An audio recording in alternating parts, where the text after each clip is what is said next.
ایک ملک کا بادشاہ بہت رحم دل اور نیک تھا۔ رعایا کے حق میں بہت اچھا تھا، چنانچہ تمام رعایا اس سے بہت محبت کرتی تھی اور خوب اسے دعائیں دیتی تھی۔ اسی ملک کے ایک دور دراز گاؤں میں ایک کسان رہتا تھا جس کی یہ خواہش تھی کہ اپنے نیک دل بادشاہ کی زیارت کی جائے اور اسے کوئی تحفہ دیا جائے۔ اس نے اپنی بیوی سے مشورہ کیا کہ میں بادشاہ کو ملنے کے لیے جانا چاہتا ہوں اور میری خواہش ہے کہ میں بادشاہ کو کوئی تحفہ بھی دوں۔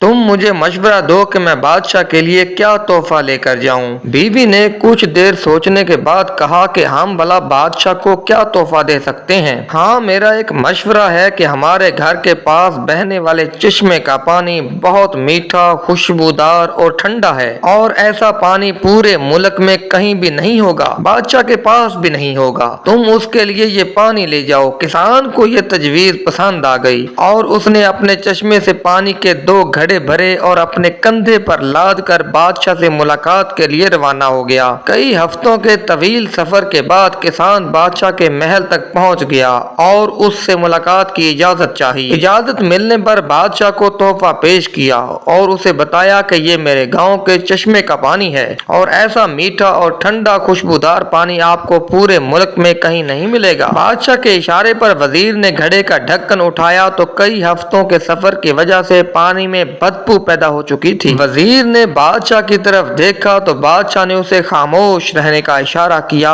اور بآواز بلند کہا کہ ہم اس تحفے سے بہت خوش ہوئے، اور خزانچی کو حکم دیا کہ اس کسان کے گھڑوں کو سونے سے بھر دیا جائے۔ کسان بہت خوش ہوا۔ بادشاہ نے وزیر کو بلا کر چپکے سے کہا کہ پانی کو گرا دینا اور واپسی پر اس کسان کو اس راستے سے گزارنا جہاں ہمارے چشمے ہیں، تاکہ اس کو علم ہو کہ ہمارے پاس پانی کے کتنے چشمے ہیں اور ان کا پانی کتنا ٹھنڈا اور فرحت بخش ہے۔ چنانچہ جب کسان کو انعامات دینے کے بعد ان چشموں کے پاس سے گزارا گیا تو وہ سمجھ گیا کہ اس کا تحفہ کتنا حقیر تھا، لیکن بادشاہ نے اس کے حقیر تحفے کو بھی قبول کر کے اسے بیش قیمت انعامات سے نوازا۔ اس کے دل میں بادشاہ کے لیے محبت اور عقیدت بڑھ گئی۔ تو ناظرین، ہماری عبادات کا بھی یہی حال ہے۔ ہم جو ٹوٹی پھوٹی عبادت کرتے ہیں تو اسے ہم بہت اچھی سمجھتے ہیں، جبکہ ان عبادات کی اصل حقیقت معلوم ہونے کے باوجود وہ مالک الملک نہ